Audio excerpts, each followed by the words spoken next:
Aleluya. Gloria a Dios. Dios les bendiga, estimados, amados hermanos y amigos. Damos una vez más gracias a Dios por el momento que esta hermosa noche Dios nos permite para poder alabar y glorificar el bendito nombre de nuestro Señor Jesucristo. Así de que le damos gracias a Él y a cada uno de ustedes que van a estar pendientes de esta programación, aleluya, de este mensaje, esperando que a través de ella sea como Dios siempre hable a nuestras vidas y nos bendiga como siempre lo hace. Así de que les mandamos desde acá un saludo a todos los hermanos, amigos que en cualquier lugar, en cualquier parte nos estén siguiendo, para que podamos estudiar la palabra de Dios y poder ser edificados a través de la misma. Así de que esta noche yo quiero hacer una oración, ya que hemos alabado a nuestro Dios, le hemos glorificado. Queremos hacer una oración para darle gracias por su bondad infinita. Así de que yo le pido a usted que está en su casita, si quiere hacer una oración conmigo, pues puede cerrar sus ojos y hagamos juntos una oración y poder ser fortalecidos a través de su palabra. Así de que lo invito a que hagamos una oración. Padre nuestro que estás en los cielos, gracias te damos esta noche una vez más por este momento que tú nos das de poder estar en este lugar para alabar y glorificar tu nombre. Señor amado, gracias porque sabemos, Señor, que tú eres bueno, que tus misericordias son nuevas cada mañana. Señor, gracias por la vida de cada hermano, por la vida de cada amigo, Señor. Gracias porque estás al cuidado de nuestras vidas. Esta noche te pido en el nombre precioso de tu Hijo que bendiga nuestras vidas como siempre lo haces, Padre. Y aquellos que se encuentran mal de salud, yo te pido tu bendición, Señor, sobre la vida de ellos. Precioso Espíritu Santo, trae salud a cada vida que está siendo, Padre, pasando por momentos difíciles. Precioso Señor, que tu sangre preciosa pueda cubrirlos para poder ayudarles en todo momento y que puedan ser fortalecidos. Sabemos que no hay nada imposible para ti, que donde quiera que estén, Señor, así como tú curaste, Señor, y sanaste a aquel siervo de aquel centurión, Padre, que aunque no estaba él presente, pero tú obraste de una manera poderosa. Así también, Señor, creemos que tú lo haces también, porque no hay nada que pueda limitar tu poder y tu gracia sobre la vida de cada persona. Por eso esta noche te rogamos, Padre, en el precioso nombre de Cristo Jesús, que tú obres en la vida de cada uno. Gracias, Señor, por cada momento que nos das para poder abrir tu palabra y a través de ella, Señor, el poder encontrar, Señor bendito, todas esas ilustraciones que tú nos das, Padre, a través de tu palabra, para que podamos, Señor, extraer de ellas el contenido para nuestro beneficio, Señor. Gracias te damos porque tu bondad infinita, Señor, siempre ha sido maravillosa para con cada uno de nosotros. Esta noche, precioso Espíritu Santo, entréganos tu palabra. Yo te pido que nos bendiga siempre, fortalécenos y edifica nuestra fe, Señor, en este fundamento de tu palabra y que podamos estar en pie todo tiempo. Padre, gracias en el precioso nombre de tu Hijo amado Jesucristo, nuestro Señor y nuestro Salvador, por quien te damos gracias. Aleluya. Quiero invitarle esta noche, hermano, a que abramos nuestras Biblias en el libro que estudiamos el día viernes, que es el libro de Isaías. Ahora nos corresponde precisamente estudiar el capítulo 47, Isaías 47 del versículo 1 en adelante. Aleluya, vamos a estar leyendo la palabra del Señor. Isaías capítulo 47, el versículo 1, dice la palabra del Señor de la manera siguiente: baja, joven Babilonia, todavía sin marido, y siéntate en el polvo. Baja de tu trono, joven Caldea, y siéntate en el suelo, porque ya no volverán a llamarte tierna y delicada.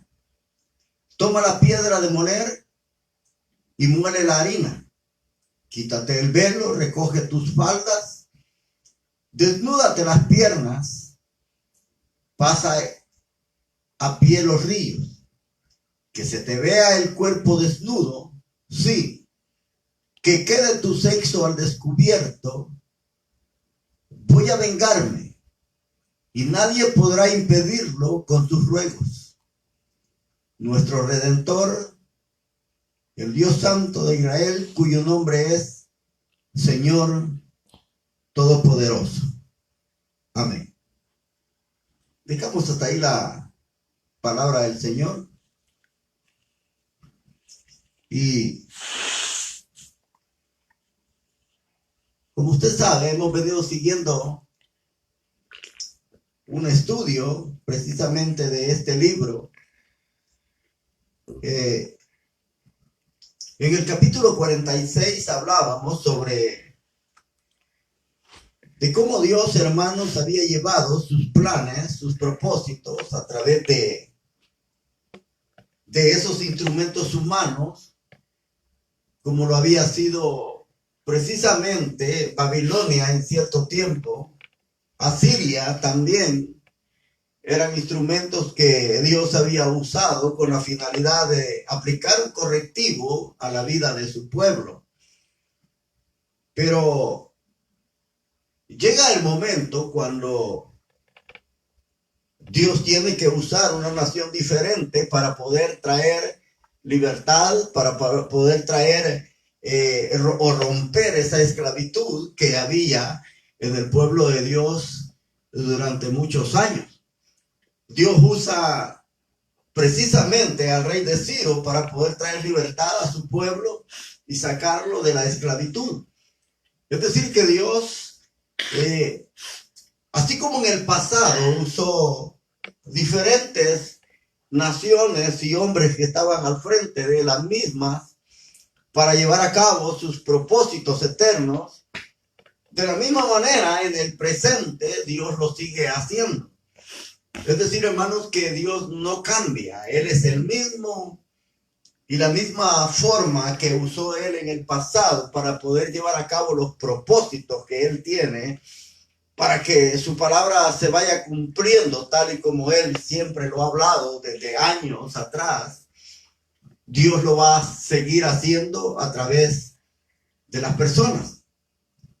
El versículo 46 habla de que precisamente a través de Ciro Dios iba a establecer sus propósitos, porque él ya lo había dicho, y que él iba a cumplir ese plan de acuerdo a cómo Dios lo había diseñado. Así es de que Dios se deja ver de manera muy clara, hermanos, cómo nosotros como creación de Dios llevamos a cabo los propósitos de Dios de muchas maneras, y muchas veces, hermanos, sin que el hombre se dé cuenta, sin que el hombre entienda los designios y los planes que Dios tiene. Dios lleva a cabo todo esto, y precisamente lo hace porque Él es soberano, Él tiene control de todo. Y una de las cosas más importantes es de que nadie puede cuestionar a Dios de qué manera o de qué forma lleva a cabo sus propósitos. Así es de que el Señor había dicho que precisamente que iba a dar libertad a Israel. Ahora, este capítulo 47 precisamente habla de lo que es la humillación que Babilonia va a recibir de parte de Dios. Y como muchas veces lo hemos dicho, precisamente, hermano, Dios no es quien castiga, sino que muchas veces en la justicia de Dios Él solo lleva a cabo su justicia, pero muchas veces, de acuerdo a lo que nosotros hacemos y cómo llevamos esta vida, es de acuerdo a eso es que precisamente todo lo que el hombre recibe es lo que él ha cosechado. Sembrado. Ahora, en este capítulo 47 se habla de Babilonia, su humillación, la forma en cómo precisamente Dios la describe a través del profeta. Es una forma, hermanos, poética, en donde muchas veces en la escritura, en la poesía semítica, muchas veces se personificaba a las ciudades con mujeres.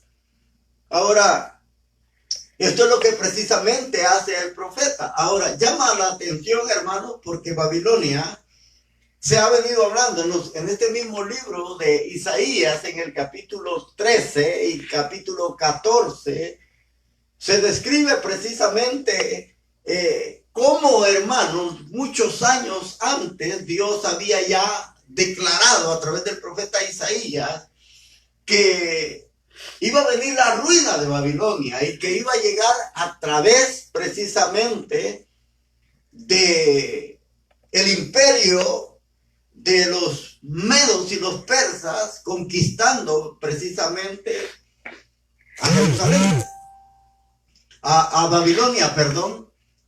Uno, hermano, sabe que Babilonia tiene una historial, hermanos, muy antiguo. Babilonia se relaciona precisamente en los primeros capítulos del libro de Génesis. Es decir, hermanos, que ahí se habla en el capítulo 11 sobre lo que era Babilonia y sobre cómo precisamente ellos comenzaron precisamente a adorar a otros dioses. Es decir, la idolatría comienza ahí en Babilonia. En capítulo 11 de Génesis lo habla. Pero también, hermanos, llama la atención porque una de las cosas que uno puede ver en la escritura, en el Nuevo Testamento, también se habla sobre Babilonia, sobre su caída, sobre su humillación. Y uno siempre, hermanos, tiene que entender que muchas veces las profecías que los profetas daban, ciertamente tenía un cumplimiento literal y que también tenía un cumplimiento a largo plazo, es decir, a futuros. Y precisamente, hermanos, en Apocalipsis, capítulo 17 y capítulo 18, yo creo que usted que conoce de la palabra del Señor, se ha de dar cuenta que también en Apocalipsis capítulo 17 y 18 se habla de Babilonia. Una de las cosas que llama la atención, hermano, es de que en el capítulo 17 se habla de la Babilonia religiosa. En el capítulo 18 se habla de la Babilonia comercial. Aunque precisamente, hermanos, describe dos Babilonias diferentes, pero creemos que precisamente está hablando de una manera, hermanos, en que cada Babilonia desempeña algo importante en ese tiempo, o desempeñará algo importante, y precisamente por eso es juzgada, porque una de las cosas que uno puede ver en el capítulo 17 de Apocalipsis es que la Babilonia religiosa es juzgada precisamente en medio de aquellos 7 años de gran tribulación. Es decir, después que han comenzado los 3 años y medio, es juzgada Babilonia religiosa. Ahora, en el capítulo 18, la caída de Babilonia que se menciona, se describe al final del periodo de los 7 años en los que gobernará el anticristo. Ahora, pero Babilonia por lo general representa no solamente la falsa religión, sino que también cómo ha comercializado, porque de igual manera tanto se habla de una Babilonia religiosa y comercial, porque esto precisamente está hablando sobre la iglesia, en cómo se ha corrompido, precisamente buscando y asentándose principalmente sobre valores puramente materiales y no eternos. Es decir, ahí se habla precisamente cómo, hermanos, la iglesia se ha degradado a tal manera que Dios tiene que traer juicio sobre esta Babilonia. Ahora, uno sabe, hermanos, que precisamente lo que fue la Babilonia antigua, hablando de lo que es el capítulo 11 precisamente de Génesis, habla cuando precisamente Nimrod edifica esta ciudad y precisamente, hermanos, él dice que es un cazador fuerte delante de Jehová. Es decir, esa porción en donde habla sobre precisamente Nimrod, que fue el que primeramente levanta esta ciudad para comenzar a buscar cómo alcanzar a Dios, pero sin poderlo, es decir, sin tomarlo en cuenta a él. Se habla de que precisamente es como el hombre muchas veces quiere alcanzar valores eternos, pero sin tomar a Dios en cuenta. Ahora, cuando uno ve, hermano, esta descripción, uno sabe precisamente a través de la palabra de Dios que todo aquello que es corrupto, todo aquello que es religioso y material, un día se acabará. Ahora, en este capítulo 18, el Señor menciona precisamente muchas cosas, que es la que vamos precisamente hoy este día a estudiar. Fíjate que en el versículo 1 dice, baja o desciende. Precisamente esa palabra desciende es una palabra, hermano, que no solamente habla de la caída de Babilonia, sino que habla de cuando muchos años atrás Dios, a través del profeta Isaías, también había ya de manera clara había dicho sobre la caída que Babilonia iba a tener. Así es de que precisamente solo quiero leerle una porción. Capítulo 13 de Isaías, para que vea usted cómo el Señor, desde muchos años atrás, ya él, aunque Babilonia todavía no era una potencia mundial, ni se había desarrollado, como lo era en tiempos de precisamente de que Israel fue llevada cautiva, no era una potencia mundial grande, pero ya Dios, antes de que ello llegara a ser lo que era, precisamente Dios había hablado sobre su caída.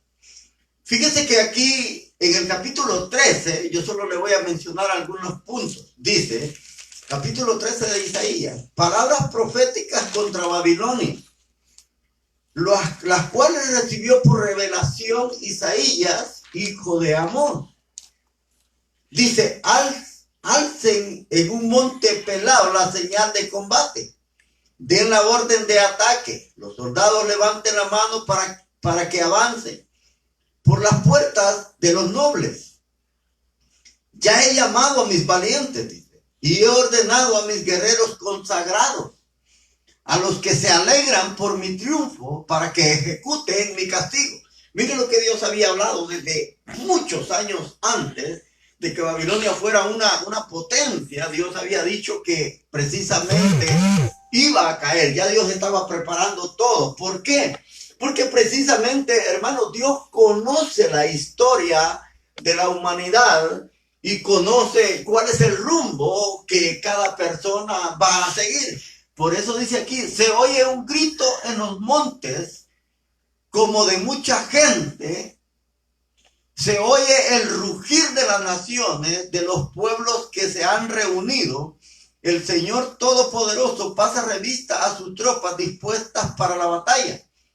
Dice, vienen de un país lejano, de más allá del horizonte, el Señor con los instrumentos de su ira, que viene a destruir toda la tierra. Pero fíjese lo que dice en estos versículos. Dice, se oye un grito en los montes. Ahora, cuando el profeta habla que se dice que se oye una multitud gritando en los montes, y dice que señala que precisamente están, dice, más allá del horizonte, es decir, está describiendo precisamente cuando dice que se oye un grito en medio de los montes, está haciendo alusión precisamente al imperio persa, porque precisamente los de Meda y Persia, hermanos, eran países que vivían en medio de grandes bosques y montañas. Ahora, como Dios conoce todo, precisamente hace que el profeta Isaías hable sobre la destrucción que va a venir sobre Babilonia.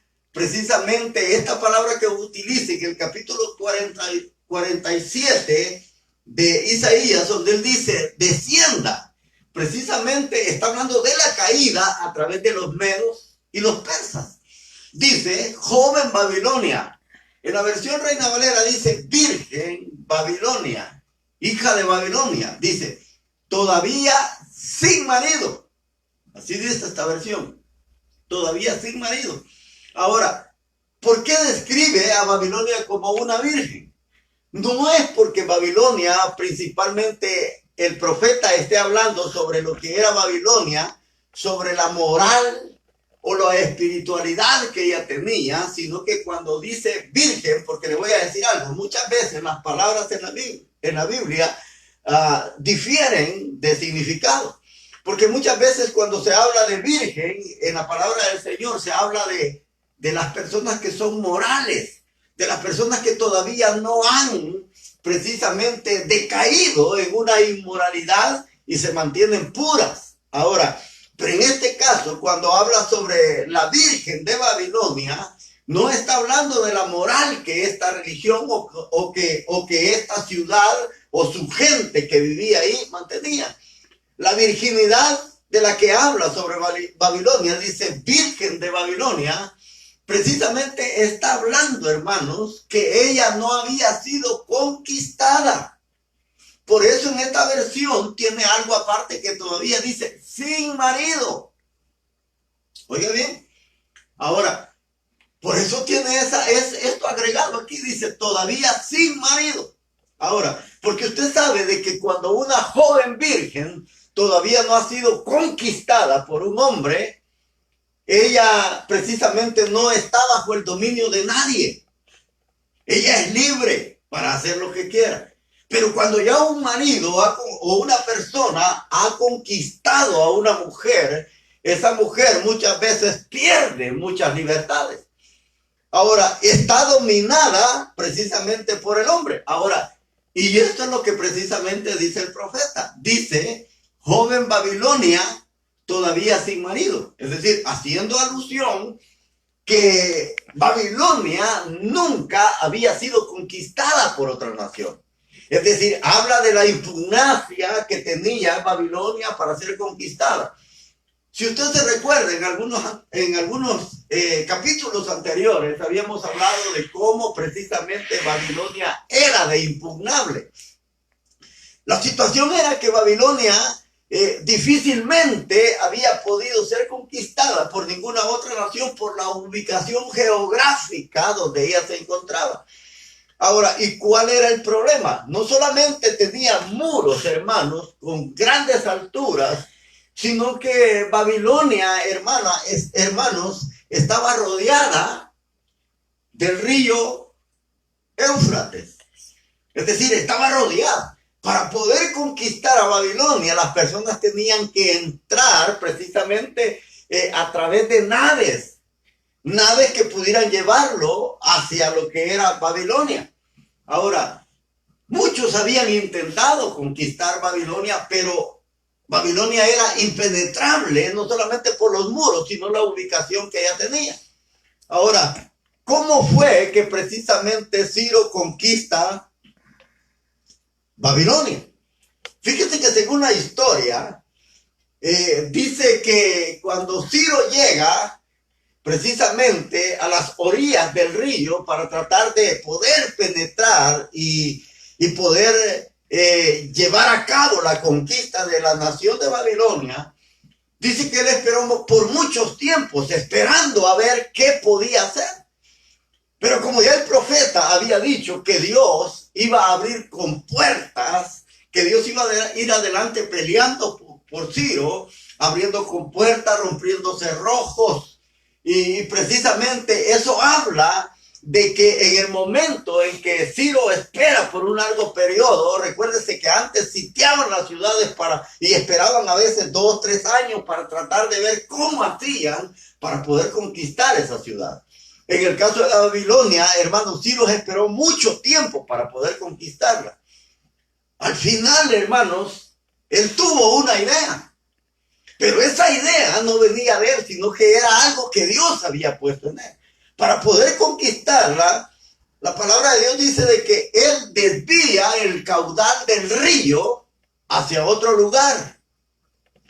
Precisamente cuando él hace la desviación del río, él puede entrar a Babilonia porque parte del río cruzaba por en medio de la ciudad. Es decir, que antes de entrar a Babilonia habían como unas represas donde todas las noches, cuando ya oscurecía, esas represas eran cubiertas, es decir, cerrábanlas con puertas para que precisamente no hubiera modo de poder penetrar ni entrar en la ciudad. Ahora, cuando precisamente eso ocurre, dice que Ciro desvía precisamente el río, su caudal, por otro lado, y precisamente, hermanos, por donde entraba ese río que pasaba por en medio de Babilonia, en ese tiempo que él hace eso, precisamente estaba gobernando el nieto de Nabucodonosor, que era precisamente el hijo de Nabonido. Es decir, él estaba gobernando. Era un joven, hermano, sin experiencia. Era un joven que solo buscaba libertinaje. Era un joven que no respetaba ni a Dios ni las cosas que habían estado en Babilonia por años guardadas, sino que él era una persona, hermanos, inmoral. Ahora, cuando él gobierna, precisamente es ahí. Y si usted se da cuenta, para poderlo llevar a que usted entienda esto, si usted ha podido leer Daniel capítulo 5, se da cuenta que es en el tiempo cuando estaba reinando Belsasar, que era el nieto de Nabucodonosor, precisamente cuando él estaba gobernando, es que precisamente los persas conquistan la ciudad. Es decir, cuando Ciro desvía el caudal del río para poder penetrar en la ciudad, sobre ese caudal que cruzaba en el centro de la ciudad, como ellos estaban en fiesta, ellos estaban haciendo fiesta, según la historia, porque veían, dicen, a los persas que no podían entrar a la ciudad. Entonces ellos celebraban con todos sus príncipes, como tratando de celebrar que nadie podía conquistarlo. Y ese día, cuando Ciro conquista la ciudad, dice que a través de que desvía el caudal del río, precisamente, hermanos, dice que las compuertas, como todos estaban celebrando, es decir, emborrachándose, disfrutando con mujeres, con prostitutas, precisamente a ellos, los que estaban de centinela, se les olvida cerrar las compuertas. Cuando Ciro entra y conquista Babilonia, Ciro no hizo nada, sino que entró, como dice un dicho, Juan por su casa. Es decir, que él no tuvo que pelear, sino que entró de un solo, en el momento de la oscuridad, entra, y es así como él conquista Babilonia. Ahora, pero lo que el profeta dice aquí, joven Babilonia, todavía sin marido, es decir, nadie la había podido conquistar. Ciro fue el único que precisamente pudo penetrar, pudo llegar, conquistarla y así tomar precisamente cautiva la ciudad. Pero dice acá, mire, siéntate en el polvo. Este es otro lenguaje, precisamente es un modismo, siéntate en el polvo. Ahora, ¿qué es lo que el profeta está diciendo con esto? Precisamente sentarse en el polvo era, hermanos, señal de luto, señal de duelo, señal de que estaba pasando por una miseria tan grande en la cual nunca más se iba a levantar. Ahora, le digo esto porque precisamente en el capítulo 2 del libro de Job podemos encontrar esto.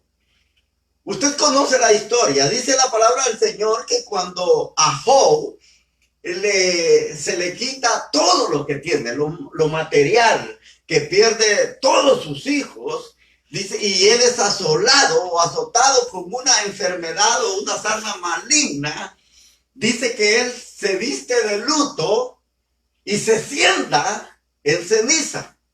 Ahí se sentó por muchos días, sentado viendo en la miseria que ahora él se encontraba. Dice la palabra de Dios que él tenía 3 amigos. Esos 3 amigos, hermanos, que se describen en el capítulo 2 de Job, hablan de que dice que ellos se dieron cuenta de la miseria en la que Job había caído. Y dice que ellos dijeron, bueno, vamos a visitar a nuestro amigo, vamos a consolarlo, vamos a darle palabras de aliento para tratar de que él no se sienta solo.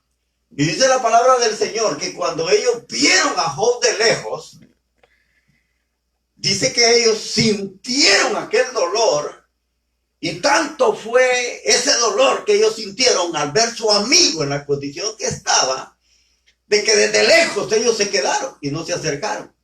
Dice que ellos se sentaron y lloraban amargamente viendo la condición de su amigo. Ahí pasaron, dice, como por 7 días, sin decir palabras, sin consolarlo, porque ellos veían cuán difícil era la situación de su amigo Job, que ellos no pudieron expresar palabras precisamente de consuelo para tratar de alentar el corazón de aquel hombre que estaba precisamente siendo perjudicado por todo lo que estaba pasando.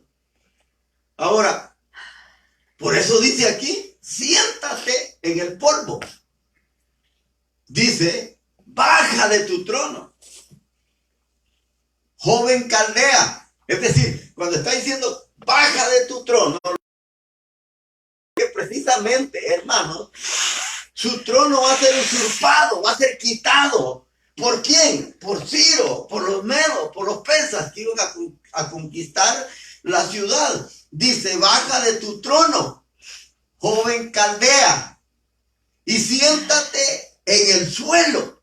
Una vez más, si usted lee este capítulo 1, se va a dar cuenta que 2 veces menciona que se sienta en el suelo. Ahora, dice acá, joven caldea o virgen caldea. Ahora, hay una cosa que aquí se menciona. Al principio dice Babilonia, y en este versículo 1 siempre habla de la virgen caldea.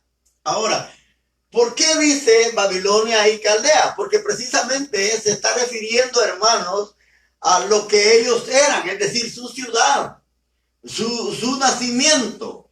Precisamente está haciendo alusión a eso. Pero, ¿por qué dice Virgen Caldea? Es decir, hermanos, los babilonios habían alcanzado precisamente un esplendor de gloria, de riqueza, que ellos se gloriaban, que ellos se admiraban, y ellos, hermanos, tenían precisamente a Babilonia como una perla, como una joya entre las naciones.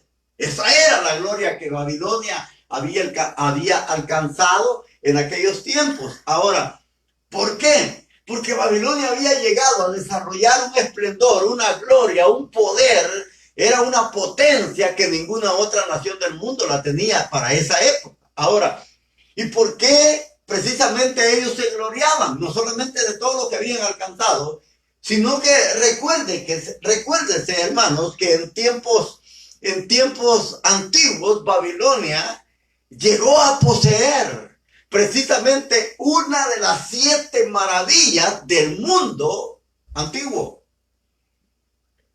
¿Y cuál era esa maravilla que hacía sobresalir precisamente a Babilonia más que otros reinos? Era precisamente a lo que se le conoce como los jardines colgantes de Babilonia. ¿Y qué era eso? Era precisamente, hermanos, una ciudad construida, oiga bien, construida, y precisamente, hermanos, esa ciudad era como un figurat, es decir, como escalonada, como tipo pirámide. Así era construida. A eso se le conoce como los figurat. Ahora, pero esa ciudad, hermano, que mostraba esa gloria y ese esplendor, era porque precisamente, hermanos, Nabucodonosor había levantado esta ciudad de tal manera que en esas gradas que él tenía, había llevado a cabo plantaciones de árboles, de flores, de todo. Es decir, esa era la gran maravilla. Nadie había hecho en esa época una ciudad como la que Nabucodonosor había construido. Por eso a ella se le conoce la hermosura y la gloria de entre todas las naciones. Ahora, nadie había tenido la capacidad de construir una ciudad tan hermosa, tan bella, que todas las naciones de aquella época se admiraban. Ahora, hoy en nuestro tiempo, hermano, usted sabe que hay construcciones precisamente en donde en la azotea, hasta bosques tienen en algunas ciudades, en algunos grandes edificios. Tienen bosques, tienen precisamente grandes construcciones donde hay piscinas, es decir, tienen todo. Pero es en nuestra época, en aquellos tiempos, hermanos, cuando no tenían todas las herramientas necesarias, cuando nadie poseía este conocimiento que hay hoy, solamente Nabucodonosor pudo llevar a cabo esto. Y esa era la gloria que ellos tenían. Por eso dice acá, joven Caldea, siéntate en el suelo. Es decir, va a ser destronada, va a ser llevada hacia otro lugar. Dice, porque ya no volverán a llamarte tierna y delicada. Oiga lo que el profeta está diciendo. Dice que Babilonia ya no se le va a llamar tierna ni delicada. Ahora, esas dos expresiones, tierna y delicada, hablan precisamente, hermanos, de una vida de lujo, una vida de extravagancia, una vida, hermano, en la cual, cuando se habla de ternura y delicadeza, precisamente Deuteronomio habla en el capítulo 28 sobre esto, cuando precisamente dice que hubo un asedio por la desobediencia de Israel. Dice que las mujeres que eran tiernas y delicadas, se está hablando, hermano, de gente que era adinerada, que tenía una posición. El Deuteronomio describe precisamente esto. Dice que las mujeres que eran tiernas y delicadas, que habían en Jerusalén, en el tiempo en que ella fue sitiada y conquistada, dice que estas mujeres tiernas y delicadas, ellas no querían ni poner su pie sobre el polvo. Fíjese lo que se muestra ahí. Es decir, que está hablando, hermanos, de un orgullo. Está hablando de grandeza.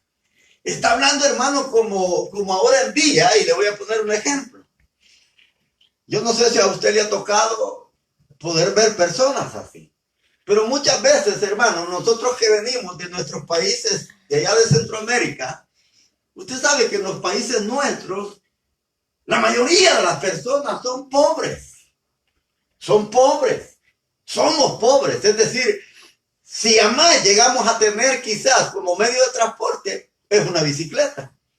Eso es lo que hemos llegado a tener en nuestros países. Quizás algunos han tenido un poco más, pero la mayoría de personas que vivimos en Centroamérica no contamos con un vehículo. Son escasas las personas que en tiempos antiguos precisamente tenían esta clase de transporte. Ahora, a lo que yo quiero llegar es que muchas veces, hermanos, cuando nosotros venimos de nuestros países hacia esta nación, en donde nosotros comenzamos a trabajar y comenzamos a vivir una vida bastante diferente, porque aquí, hermanos, muchas veces uno vive de manera diferente que en el país de uno, aunque muchas veces vive en pobreza. Pero le voy a decir algo. Fíjense que las casas que hay acá, cuando uno llega a tener casas, son casas de lujo. Casas que precisamente en nuestros tiempos, allá cuando vivíamos en Centroamérica, no habíamos logrado, ni siquiera soñado llegar a tener. Ahora, pero cuando a veces uno viene acá, uno muchas veces se olvida de dónde ha venido. Y cuando a veces uno está acá y ha alcanzado un estatus de vida un poco diferente a la que uno tenía en El Salvador, o en cualquier otro país de Centroamérica, yo le digo, a veces me parece extraño, porque cuando a veces llega esa clase de vida a tener uno acá en esos países, hay muchas personas que se vuelven orgullosas. Son muy orgullosas, son muy soberbias. Quizás porque ahora tienen y nunca han tenido. Ahora, hay personas, hermanos, que cuando llegan a esta nación, hay personas, hermanos, que ganan solo para vestirse de una manera lujosa. Yo he llegado a conocer personas, hermanos, que a veces gastan hasta $300 en un par de zapatos. Ahora, ¿y qué es lo que se ponían en sus países? ¿Qué es lo que se ponían cuando vivían en Centroamérica? A veces chanclas usaban, ¿eh? Chanclas se ponían. Ahora, pero cuando vienen aquí, se dan una vida de lujo, de extravagancia, y precisamente eso habla, hermanos, que muchas veces uno olvida sus orígenes de dónde viene. Ahora, hay personas que no solamente gastan en esto, sino que le voy a decir algo. Hay personas que cuando vienen acá ya no quieren comer frijoles. Ya no quieren.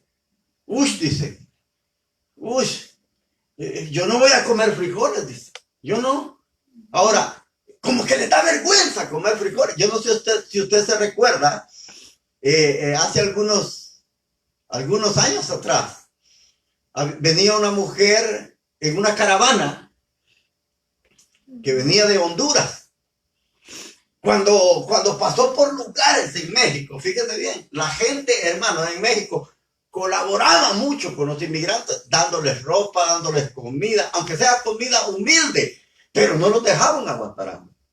Ahora, esta mujer que venía en esa caravana, dice que cuando le ofrecieron frijolitos molidos, ella dijo que no, esa era comida de puercos. Fíjese bien. Ahora, no había ni todavía llegado a esta nación, pero ya el orgullo lo estaba sacando por los poros. Ahora, fíjese hasta dónde las personas llegan. Ahora, por eso dice acá, ya nunca más te van a llamar delicada, así dice, porque ya no volverán a llamarte tierna y delicada. Es decir, que en los inicios Babilonia había comenzado en pobreza como todo el mundo.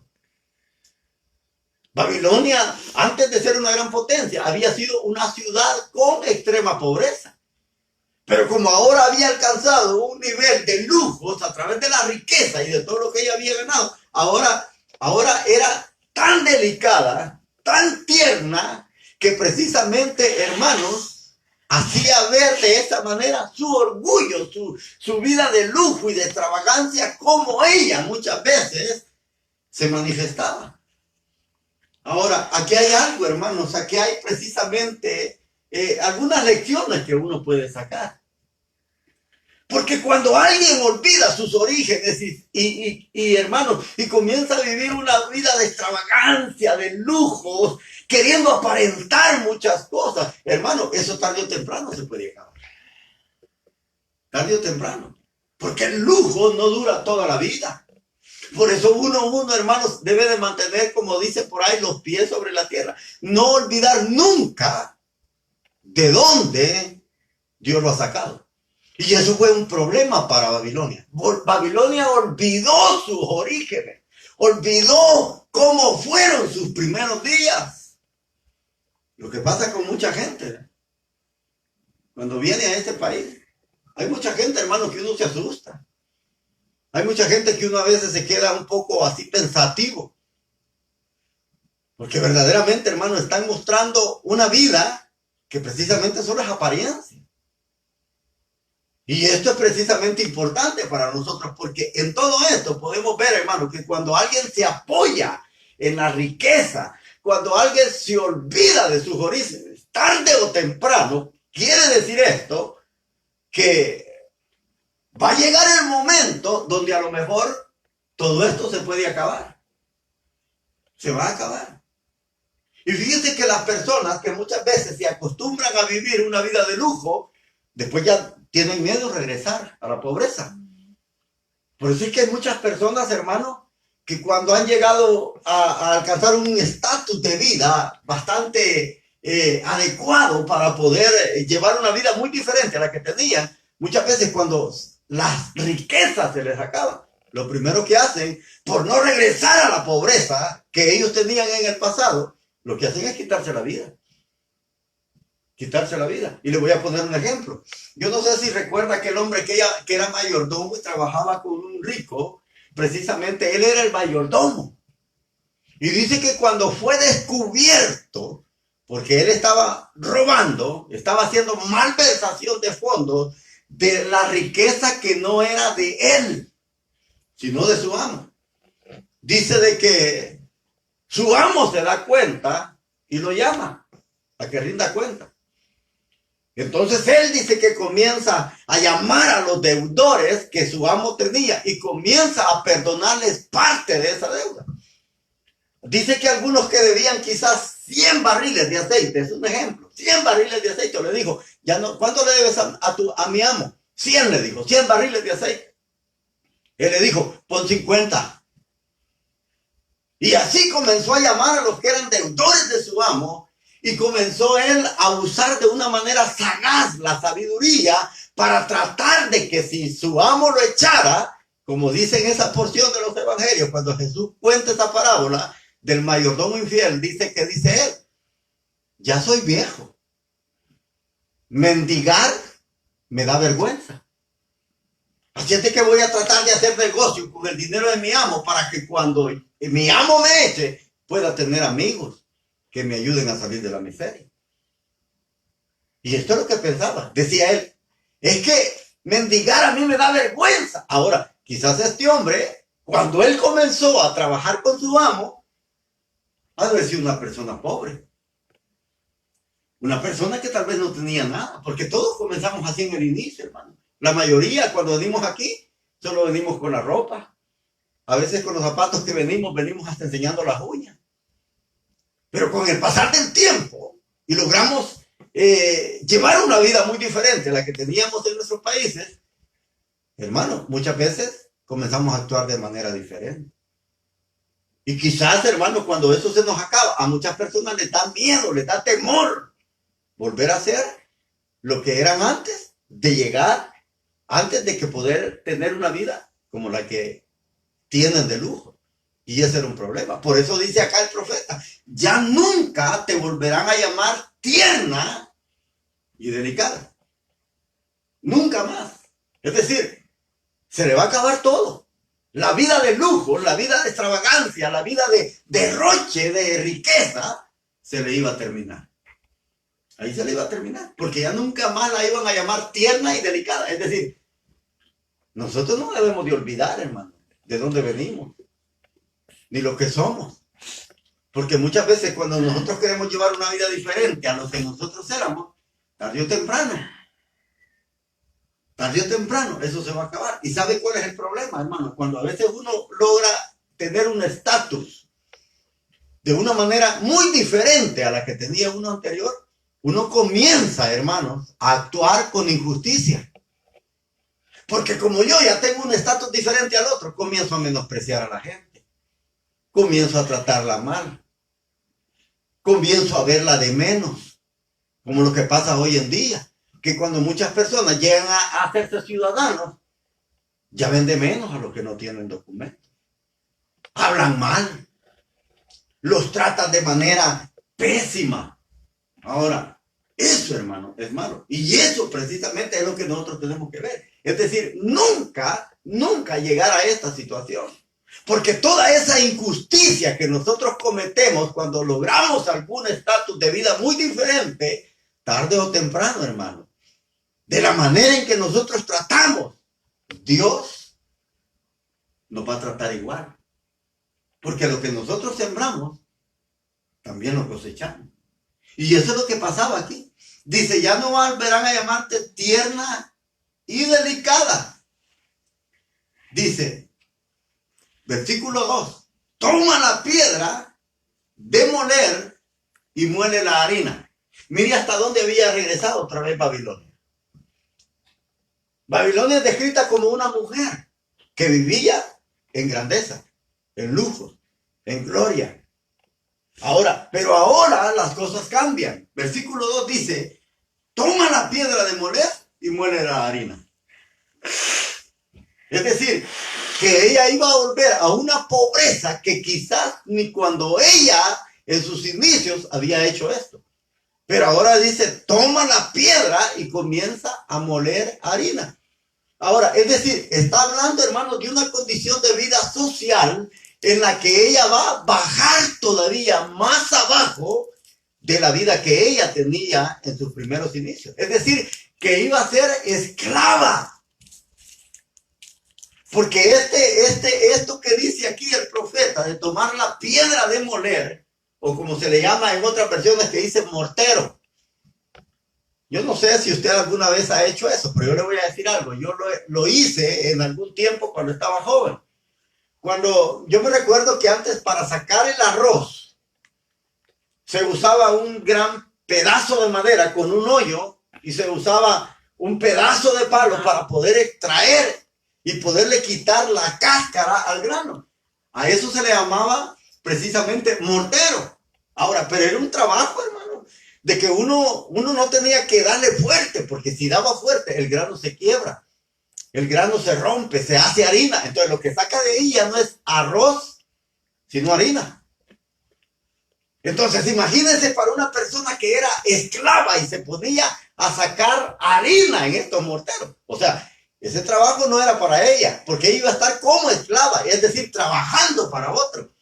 Y si ella era esclava, hermanos, y ella comenzaba a machacar el grano con tanta fuerza que en lugar de sacarlo entero, lo sacaba harina, iba a ser azotada.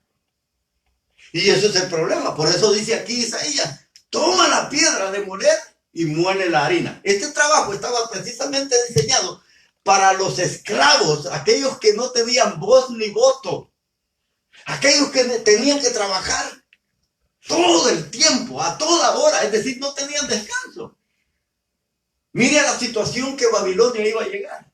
Es decir, una situación de extrema pobreza, donde lo que iba a hacer ya no era ni para ella, sino que para otro. Es decir, iba a ser una esclava. Quizás en el inicio nunca fue esclava de nadie, pero ahora que la iban a conquistar, iba a hacer trabajo de esclava. Y no solamente esto, sino que toda la ropa, todo aquel lujo que ella tenía, se lo iban a quitar y se lo iban a cambiar por ropa de esclava.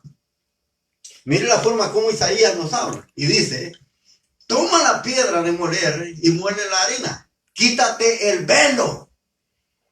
Fíjese la forma delicada en cómo esta Babilonia se describe.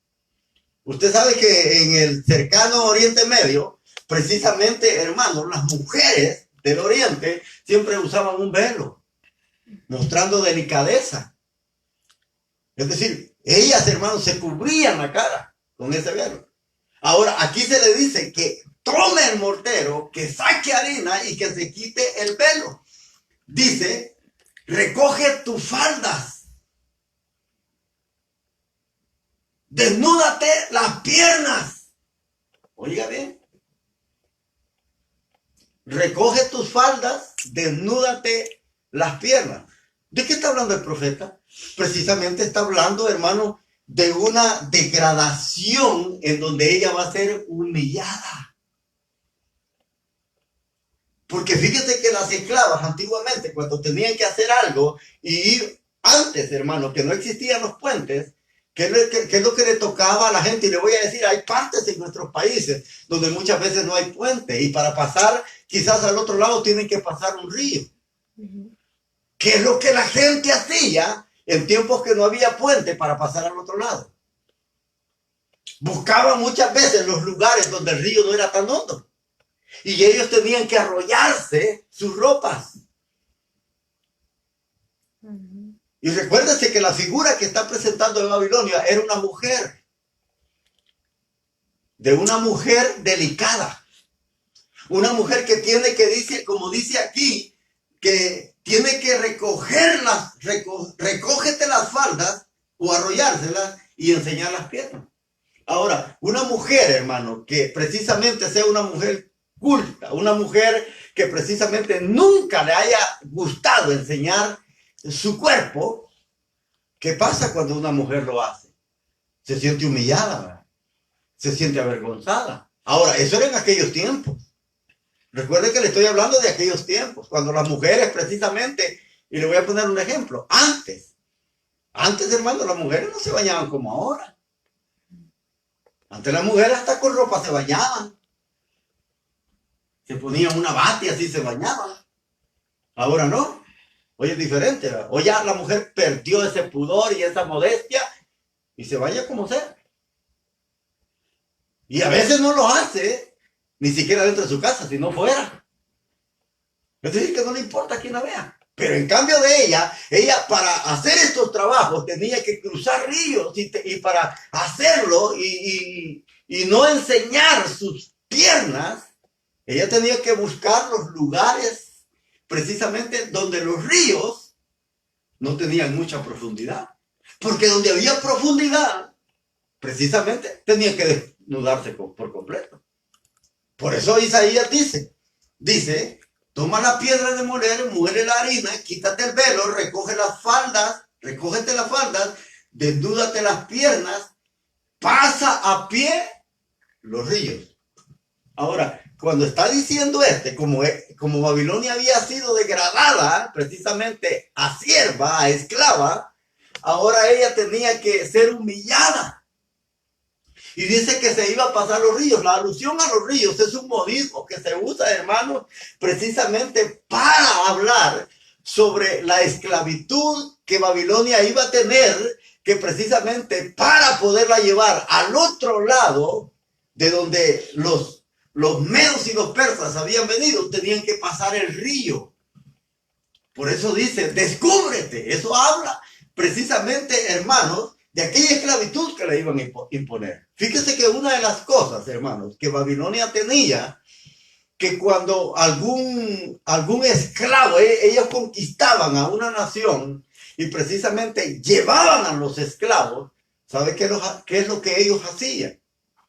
Ellos precisamente para humillar a las naciones que conquistaban, los llevaban no solamente amarrados, sino que desnudos. Así los llevaban, desnudos. Es decir, esa era una humillación. Imagínense una persona esclavizada que la llevan como reo y que la llevan desnuda totalmente. O sea, eso es una humillación, ¿no? Eso es algo que tanto para un hombre como para una mujer, esa es una humillación de las más grandes. Que lo lleven como esclavos recorriendo y pasando ciudades donde la gente los va a ver y hasta se va a burlar de ellos. Eso es lo que le iba a pasar a Babilonia. Porque Babilonia había actuado de esa manera. Es decir, que ella cuando conquistaba reinos los humillaba, como usted no tiene idea. Ahora que a ella la iban a conquistar, le iban a hacer lo mismo que ella había hecho. Eso mismo se lo iban a hacer. Y le voy a poner un ejemplo. Fíjese que allá en mi país precisamente había una situación, hermano, a veces la gente pobre, a veces quería ganarse la vida vendiendo licor o vendiendo refresco fermentado, pero que eso era prohibido. En nuestros países le llamaban chicha. Fíjese que cuando a veces los cuerpos de seguridad salían a correría por los pueblos y se daban cuenta de que alguien estaba violando precisamente la ley, vendiendo licor adulterado y que precisamente no era legal, muchas veces llegaban a las casas. Y cuando se daban cuenta de que esta persona estaba haciendo esto, porque a veces las personas, a veces en las huertas, afuera de la casa o a veces adentro, tenían los cantaritos de barro. Ahí los tenían, de barro. Cuando alguien llegaba y les preguntaba que si no tenían de esa bebida que se hace de frutas, ellos, hermanos, iban y sacaban el vasito, pero no hacían mucho escándalo. Pero cuando la autoridad se daba cuenta que estaban haciendo algo ilegal y llegaban a esas casas, ¿sabe de qué manera las humillaban? cuando las llevaban presas, las esposaban con las manos hacia adelante. Primero, iban esposadas. Y lo que hacían para humillarla, para que toda la gente se diera cuenta la clase de negocio que tenía, que era un negocio de los más bajos, les ponían el cantarito de chicha enfrente. Y allí iban caminando. Y cuando la gente lo veía, decía, ah, no, ese es chichero. Y la gente decía, no, hombre, qué bárbaro. O sea, esa era una forma de humillación. Esa era la forma como lo humillaban. Pero con Babilonia ocurre algo. A ella la van a llevar, hermanos, esclavizada, pero la van a llevar desnuda, enseñando sus partes íntimas. Y este es un problema bien grave. Ahora, solo le voy a decir algo. Fíjese que eso está escrito en los evangelios. Y muchas veces, hermanos, nosotros no logramos ver a profundidad la gran humillación que hicieron con el Señor. Fíjese que cuando a él lo crucifican, a él, hermano, lo crucifican desnudo. Desnudo. Y esa fue una de las humillaciones más grandes. Fue una de las humillaciones más grandes que hubo. Es decir, lo despojaron de todas sus ropas. Así era como actuaban. Es decir, eso servía como escarmiento para que otros no lo hicieran. Igual hicieron con los ladrones. Uno a cada lado, desnudos. Y el problema muchas veces es que uno no logra a ver de una manera profunda la humillación como las naciones hacían con a veces esta clase de personas. Fíjese qué tremendo. Por eso es que la Biblia habla que dice que hubo un momento, las 3 horas primeras, dice que hubo una oscuridad en la tierra. Fíjese bien. Dice que hubo una gran oscuridad. Ahora, ¿y por qué? Porque precisamente, hermano, algo que el ojo humano no ve. Y no logramos entender la profundidad de todo eso. Es decir, esa oscuridad que se dio en esas horas fue, hermano, precisamente para hacer que toda aquella humillación que el Señor Jesús estaba llevando en la cruz del Calvario fuera no vista a los humanos. Porque cuando se da esa negrura, dice que hay un terremoto, la gente se va. Todos casi se van. Y solo los que quedan ahí son su madre, sus amigos y algunos de sus discípulos. Ahora, pero muchas veces, hermanos, uno no logra entender esa humillación. ¿Por qué?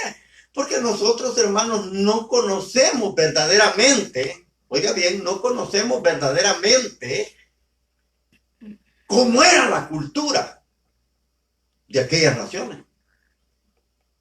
Y uno, hermano, muchas veces quiere entender la Biblia de la manera o en la cultura en la que nosotros vivimos. Y nunca jamás vamos a entender eso.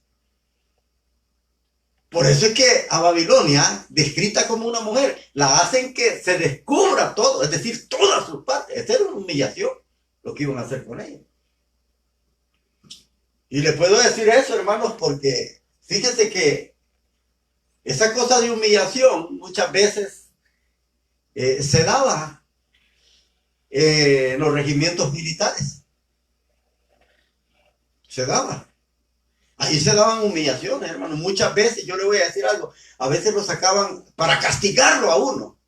Fíjese bien, lo castigaban, pero lo humillaban de una manera que usted no tiene idea. A veces cuando uno cometía alguna falta de que era indisciplinado, muchas veces lo castigaban. Y a veces cuando lo castigaban, ¿sabe cómo lo sacaban a veces a castigarlo? Desnudo. Desnudo. Y todos los compañeros veían eso. Ahora, y cuando a uno lo sacaban así para castigarlo, hermano, uno se sentía humillado. Porque todas las miradas estaban sobre uno. Y le digo esto porque todos los que fuimos militares, creo que de alguna manera, si alguna vez cometimos una falta y nos castigaron, nos hicieron eso. Nos hicieron eso. O sea, se daban aberraciones, hermano. Si yo le contara muchas veces las cosas que nosotros podían hacer, a veces desnudos, para humillarlos, para que nosotros no volviéramos a cometer aquella falta. Es decir, es la forma como nos humillamos. Ahora, por eso puedo entender esto, que cuando a veces el profeta le dice acá, que dice que desnude las piernas y que pase los ríos y recójate la falda, es una forma de humillación que a Babilonia se le va a dar por el simple hecho de que como él humilló a otros de esa manera, ahora él iba a recibir la misma retribución. La misma. Fíjese que el apóstol Pablo, cuando escribe en una de sus cartas, él dice que justicia sin misericordia se hará con aquel que nunca tuvo misericordia. Así dice. Porque la verdad siempre triunfa, dice, sobre la injusticia. Es decir, de la manera en que Jerusalén había tratado, así lo iban a tratar. Por eso, hermanos, nosotros en la vida debemos de ser misericordiosos. Porque como Babilonia nunca mostró misericordia, sino que siempre humilló a la gente, se burlaba de ellos. Entonces, esto mismo fue lo que ella recibió. Dice acá, versículo 3, que se te vea el cuerpo desnudo. Oiga, sí dice, que te quede tu sexo al descubierto. Oiga cómo lo dice esta versión. En la versión Reina Valera dice, tu vergüenza será expuesta a la vista de todos. Imagínense. Es decir, todos iban a ver su desnudez. Todos lo iban a ver. Y es tremendo, hermano, porque es una humillación de las más grandes. Por eso dice el versículo 3, dice, que se te vea tu cuerpo desnudo, que quede tu sexo al descubierto. Oiga cómo la iban a humillar. Una humillación, hermano, de la más horrible. Ahora, fíjese que esto, precisamente, de que habla de la desnudez, se habla con las personas, hermanos, que eran, y le voy a poner un ejemplo. Oseas habla de esto, que muchas veces cuando una mujer, en los tiempos antiguos, cuando una mujer se encontraba que había cometido infidelidad, oiga bien, cuando esta mujer había cometido infidelidad, la llevaban a los tribunales, es decir, a hacerle juicio. Y cuando esto se daba, hermano, el marido que la había denunciado en el juicio, lo que él hacía es dejarla sin ropa. Esto era como una forma de humillar a esa persona porque había cometido infidelidad. Y fíjese que cuando yo estudiaba esto, pensaba en que hay algunos pueblos que todavía tienen cultura de esta manera. Y le voy a poner un ejemplo. En Perú, los indios de Perú, cuando una mujer es hallada que ha cometido infidelidad a su marido, ¿sabe qué es lo que hacen en Perú los indios? De ahí, tanto a la mujer como al hombre los pasean por la ciudad, desnudos, para que toda la gente los vea.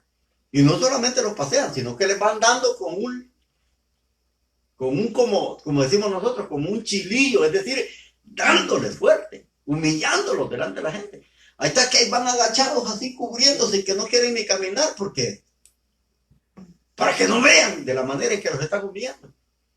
Todavía en la actualidad se dan esas situaciones. Ahora, y esto es lo que pasaba. Cuando a veces una mujer había cometido esta clase de actos inmorales, precisamente cuando la llevaban a juicio, es decir, delante de los jueces para ser juzgada, el que era marido, porque le voy a decir algo, el que era marido de la mujer, él tenía que darle todo a la mujer, todo.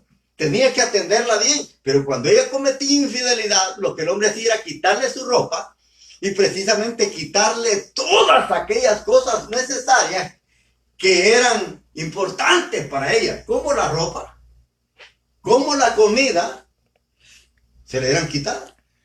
Y esa era una forma de humillación. Por eso es que Oseas, oiga bien, Oseas en el capítulo 2, y lo quiero llevar ahí para que usted vea precisamente cómo se humillaban las personas en aquel tiempo. Ahora, esta profecía de Oseas precisamente habla de lo que es la forma en cómo Dios hace con Israel cuando comete infidelidad. El capítulo 2, versículo 3. Mire lo que dice. Está hablando de la infidelidad del pueblo de Israel. Se lo voy a leer desde el versículo 2. El Señor dice: acusen ustedes a su madre, acúsenla, porque ella ya no es mi esposa, ni yo su marido. Que deje de mostrarse como prostituta, que aparte de sus pechos a sus amantes. Versículo 3 dice: si no lo hace, la dejaré desnuda por completo. Oiga lo que está hablando de Israel. A Israel se está poniendo la figura del pueblo de Israel como una mujer. Dice, si ella no lo hace, ahora, porque adelante en el capítulo 2, versículo 2 dice: aparta de tus pechos a tus amantes. Oiga bien la figura como los profetas muchas veces expresan modismos para que nosotros podamos entender. Ahora, cuando ella dice, aparta de tus pechos a tus amantes, lo que el profeta está diciendo, hermano, es de la manera de vergonzada, como muchas veces una mujer para atraer a los amantes descubre sus pechos. Por eso dice, aparta de tus pechos a tus amantes. Es decir, fíjese que en la actualidad usted puede ver eso. Hay mujeres que andan enseñando casi sus pechos. Y de esa manera muchas veces quieren atraer a las personas. Y les voy a poner un ejemplo. Fíjese que en Facebook se da, hermano, una barbaridad muchas veces de eso. A veces hay mujeres que para llamar la atención de las personas salen en ropa interior. Esa es la forma como ellos atraen a los amantes. Es decir, como una prostituta. Porque aquí habla de infidelidad, es decir, que se ha prostituido Israel. Ahora, es lo mismo cuando las prostitutas ejercen ese trabajo. Cuando ellas lo hacen, ¿qué es lo que hacen cuando están poniendo a la venta su cuerpo? ¿De qué manera atraen la atención de los clientes, de las personas? Que están casi desnudas, enseñan todo su cuerpo. Por eso el Señor le dice a Israel, aparta de tus pechos a tus amantes, y si no lo haces, yo te voy a desnudar por completo. Oiga bien lo que el Señor le está diciendo a Israel, por la infidelidad que ella ha cometido, que Israel ha cometido, el pueblo de Dios, yéndose detrás de otros dioses. Por eso el profeta le dice, que apartes de tus pechos a tus amantes. Si no lo haces, dice, te dejaré desnuda por completo. La pondré como el día en que nació. Oiga, ¿cómo nace una persona? Tanto hembra y varón. Desnudo. Así le está diciendo. Es decir, pequeño no siente una vergüenza. Pero ya grande, ¿qué? Ya era Israel una nación. Dios está diciendo que la iba a exponer la desnudez y le iba a quitar todo y la iba a dejar como cuando había nacido, es decir, como un niño que nace sin cubrir todas sus partes. Versículo 3, pero mire lo que dice en el 8 y 9. Esto es algo que el marido hacía. Dice el Señor, por lo tanto volveré y tomaré mi trigo y mi vino en el tiempo de su cosecha, y recogeré mi lana y mi lino a cubrirse Y dice, a la vista de sus amantes pondré su desnudez al descubierto. Nadie la librará de mi mano. Oye lo que Dios estaba diciendo. Ahora, ¿por qué? Porque más arriba habla del oro y de la plata, de la riqueza que el Señor le había dado. Y le voy a poner un ejemplo por qué pasa eso. La riqueza que Dios le había dado a Israel, las había ocupado para adorar a otros dioses. Entonces Dios dice a través de Dios, bueno, que no te das cuenta que soy yo quien te ha prosperado. Que no te das cuenta que todo lo que tienes es porque yo te lo he dado. No esos dioses. ¿Por qué lo que yo te di lo estás ocupando para adorar a otros dioses? Entonces Dios dice, bueno, entonces si tú crees que ellos son dioses, entonces te lo voy a quitar todo. A ver si ellos te dan lo que yo te he dado. Pero fíjese bien cómo describe el Señor. Ahora, por eso tenemos que tener cuidado, hermano, con todo lo que Dios nos da. Porque Dios es celoso. Amén. Dios es celoso. Y cuando a veces Dios nos prospera y nos da, y eso lo ocupamos en cosas, hermano, que precisamente No son para la... no son para agradar a Dios, Dios se molesta. Porque es Él quien nos da para que nosotros la disfrutemos de una manera sana. Y eso es lo que pasa. Tu oro y tu plata, el Señor se los había dado. Imagínense que cuando Israel salió de Egipto, después de la esclavitud, dice la palabra del Señor que Dios puso gracia en los egipcios para que ellos les dieran oro, plata, joya, todo. Y dice que cuando ellos salieron con riqueza, con oro, plata, con todo, bronce, con ropa, todo lo que Dios les había dado. Ahora, pero cuando ellos llegan al pie del monte Sinaí, ese oro que Dios les había dado, ¿para qué lo utilizó Israel? Para el becerro. Para hacer el becerro de oro. Para hacer el becerro de oro. Para eso lo ocuparon. Ahora, ¿Dios se lo dio para eso? No, ¿verdad? No se los había dado para eso. Ahora, y es lo mismo que pasa en nuestra vida. Muchas veces Dios nos da, hermano, en abundancia. Pero muchas veces lo que Dios nos da en abundancia, lo usamos de una manera inadecuada. Y de esa manera muchas veces Dios se molesta porque Él es celoso con nosotros. Por eso es de que debemos de tener cuidado. Por eso dice acá el profeta. Dice, que se te vea el cuerpo desnudo, que quede tu sexo al descubierto. Ese es el castigo, es la humillación que ella iba a recibir. Y es tremendo, hermano, porque Dios ya había terminado eso, que iba a hacer con Babilonia, porque sabía, Dios conoce el camino y el rumbo hasta donde uno va a llegar y de la manera que uno va a terminar.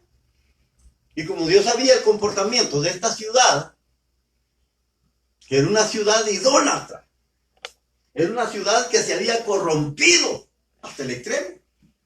Yo digo, Dios, bueno, te voy a humillar.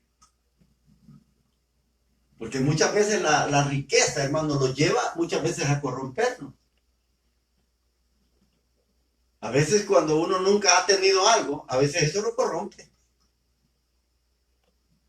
No sirve para precisamente uno pueda pensar de una manera más sabia y usar esas cosas de una manera adecuada, sino que se corrompe. Como no le cuesta nada. Que no vea lo que pasa con muchos artistas. Cuántos miles ellos reciben por todo lo que hacen. Y muchos de ellos a veces dicen, le doy gracias a Dios, dicen, porque Dios me ha dado lo que tengo. Así dicen muchos artistas. Hasta Dios ponen de paro de que Dios les ha dado. Ahora, pero, ¿qué hacen con ese dinero? Se corrompen. Viven una vida de promiscuidad, de prostitución, en vicios, en drogas. Todo aquello que a veces tienen, los corrompe. Y eso es un problema. Eso es lo que había pasado con Babilonia. Por eso el profeta Isaías hace alusión a todo esto. Que quede tu sexo, dice, al descubierto. Es decir, todos, delante de todos, iba a ser humillada Babilonia. Es decir, ¿qué nación no se iba a dar cuenta o no se dio cuenta de la manera en que fue esclavizada? Todos se dieron cuenta cómo fue humillada. Cómo Dios la humilló. ¿Por qué?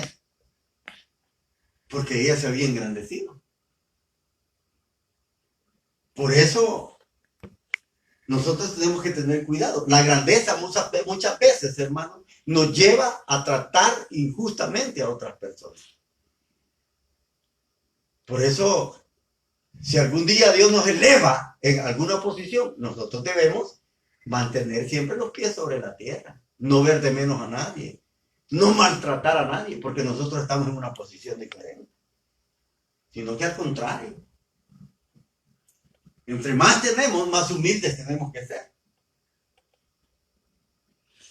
Si no, el ejemplo lo tenemos bien claro en la palabra de Dios con el Señor. Cuando Pablo habla a los colosenses, dice que él no se aferró a ser igual a Dios, sino que se despojó. Y tomó forma de siervo. Por eso es que el Señor les dice a los discípulos, yo no he venido a ser servido,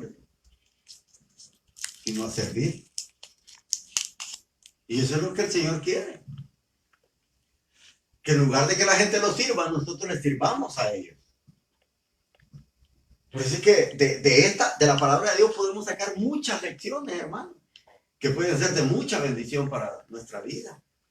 Si usted cree de que alguien que comienza a tener y comienza a tratar injustamente a la gente, cree que eso que está va a volver tarde.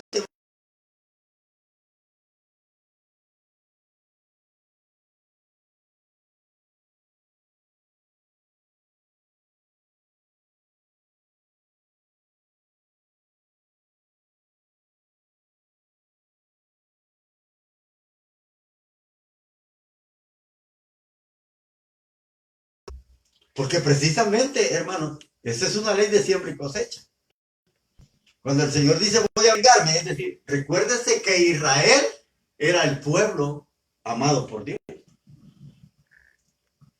Es decir, como lo llama en la palabra de Dios, mi primogénito. Así lo llama. Ahora, por eso, hermanos, Dios se va a vengar, porque él como padre habían humillado a su hijo, a Israel, su primogénito. Lo habían humillado de tal manera que precisamente Dios dice, ahora me voy a vengar. Lo que tú hiciste a mi hijo, te lo voy a hacer yo a ti. Esa es una manera de retribución, así se le llama. Retribución divina. Y por eso dice acá, voy a vengarme.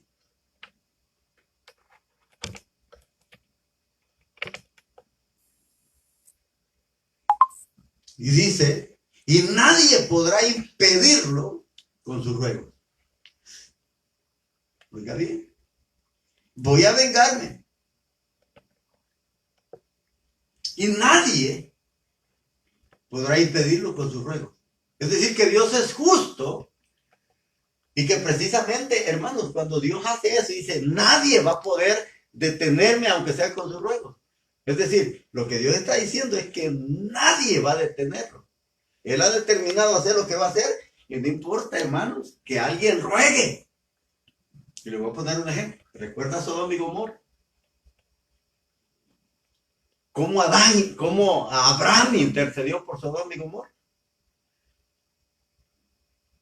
Y la intercesión de ese hombre fue continua. Señor le dice, no vayas a matarlos a todos, no vayas a matar al impío o al pecador con el justo. Porque tú eres un Dios de justicia que no hace eso. Si hubiera, le dijo, 50, vas a destruir toda la ciudad por los 50. Y ahí comienza a interceder a Abraham por Sodoma y Gomorra. Le dice el Señor, no, si hay 50, no los condeno. Entonces Abraham se dio cuenta de que no habían 50. Después le dice, si hay 45, no los destruye. Y así comienza a regatear a Abraham en esa intercesión. Hasta que Abraham le dice, y si hubieran 10, el Señor le dice, si hay 10, no la destruyo por amor a mí. No. Entonces Abraham se dio cuenta que no había ni 10. Pero fíjese cómo en esa intercesión Abraham trata de salvar a estas ciudades para que no sean destruidas.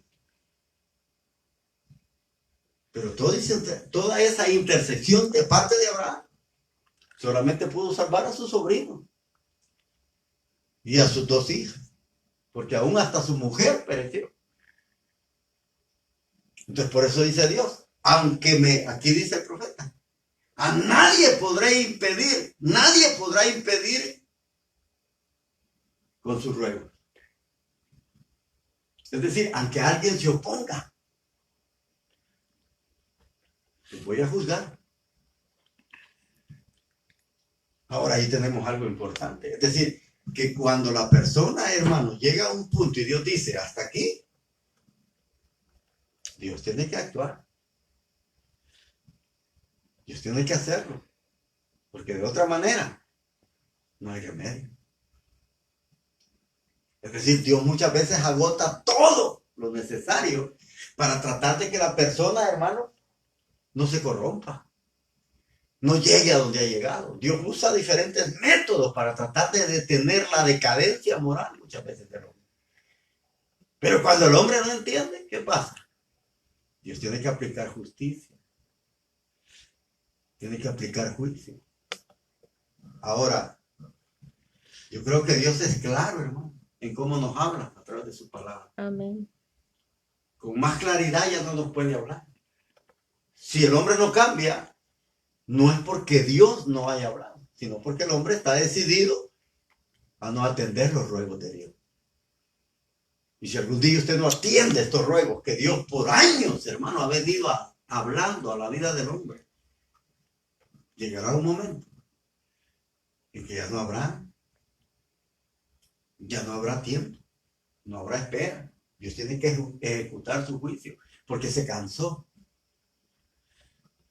Así es de que eso es lo importante, de poder en esos versículos, hermanos, ver cómo Babilonia iba a ser humillada. De esa manera iba a ser tratada. Así es de que creo que si estas pocas palabras, hermanos, han sido de mucha bendición, nosotros podemos aprender mucho de la palabra del Señor.